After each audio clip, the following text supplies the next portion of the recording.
This is a Teja News Television broadcast.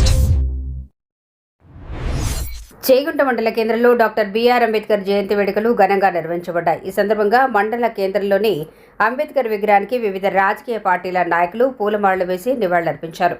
ఈ కార్యక్రమంలో Congress party Dubbaka నియోజకవర్గ ఇన్ఛార్జ్ చెరుకు Srinivas Reddy, BRS party MLA కొత్త ప్రభాకర్ రెడ్డి, ఎంపీడీఓ చిన్నారెడ్డి, తహసీల్దార్ శివప్రసాద్ తదితరులు పాల్గొన్నారు. ఈ సందర్భంగా వారు మాట్లాడుతూ అంబేద్కర్ అందరి వారని పేర్కొన్నారు.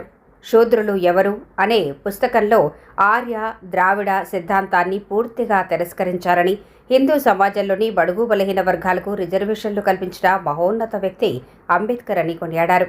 ఈ కార్యక్రమంలో చేగుంట సర్పంచ్ శ్రవంతి, సతీష్, ఉప సర్పంచ్, పాలకవర్గ సభ్యులు, మాజీ సర్పంచ్లు, వివిధ పార్టీల నాయకులు, అంబేద్కర్ సంఘం నాయకులు, ఉపాధ్యాయ సంఘాల రాష్ట్ర, జిల్లా, మండల స్థాయి నాయకులు, గ్రామ పెద్దలు మరియు స్థానికులు పెద్ద సంఖ్యలో పాల్గొన్నారు.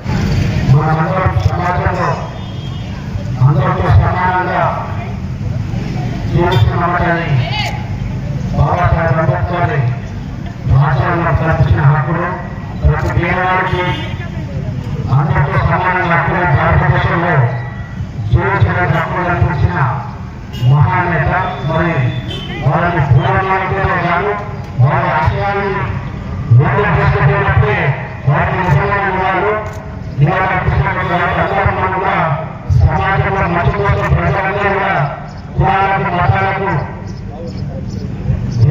కూడా అందరూ కలిసి వాళ్ళ రాజ్యాంగ స్ఫూర్తిని ముందుకు తీసుకుపోయి సుఖ సంతోషంతో ఉండాలి.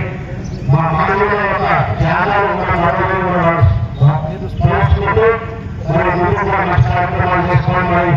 మరి స్థానిక చేయుత అంబేద్కర్ సంఘానికి కూడా మనకి మీరు అడిగినట్టు ఖచ్చితంగా చాలా కూడా మంత్రి గారితో చెప్పి కావాల్సిన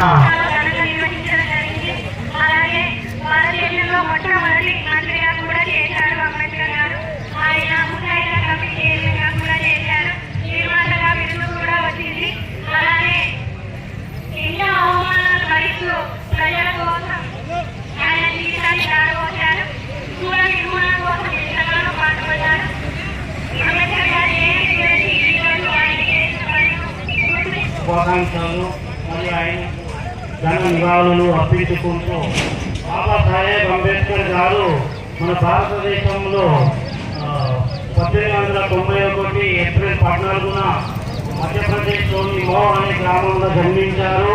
ఆయన 5 సంవత్సరాల నాటికి ఆయన తండ్రి గారు ఆయనను స్కూల్లో చేయించారు. స్కూల్లో జరిగిన అవమానాలను గుర్తించుకొని మరియు బాగా చదువుకున్న చాలా డిగ్రీలు మహానీయుడు వెనుకబడ్డ ప్రాంతం అందరూ రైతులకు ఏం కావాలి, 24 కరెంటు కావాలి,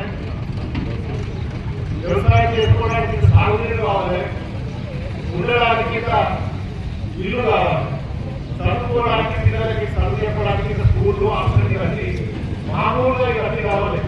మరి ఇవన్నీ అయితే ఇప్పటికీ ఎస్సీలు వస్తుండే, ఎస్సీలు వస్తుండే, ఈసీలు వస్తుండే, ఓసీలు వస్తుండే, ముస్లింస్ వస్తుండే, క్రిస్టియన్లు వస్తుండే, అందరూ ఉండే. ఇప్పుడు ఏడున్నారు కులం పూలైంది. ఎస్సీలో ఒక గురుకులం, ఎస్సీలో గురుకులం, ఈసీలో గురుకులం, ఓసీలో ఇంకో గురుకులం. కుల ప్రాతిపదికన, మత ప్రాతిపదికన వివరించే ఎవరు? ప్రభుత్వం. అంబేద్కర్ ఎప్పుడు మమ్మల్ని నిర్మించబడుతుంది? అందరు కలిసి ఉన్నప్పుడు ఒక టీచర్ ఉంటాం కొన్నట్టుగా మనకి ఎక్కువ అందరం టీచర్ ఎస్సీ కానీ ఎస్సీ కానీ ఎస్సీ కానీ ఓసీ కానీ ఇంటికి ఉంటారు, పిల్లలంతా చదువుకుంటారు, వాళ్ళకి ఏమి ఉండదు. కానీ ప్రభుత్వమే ఈ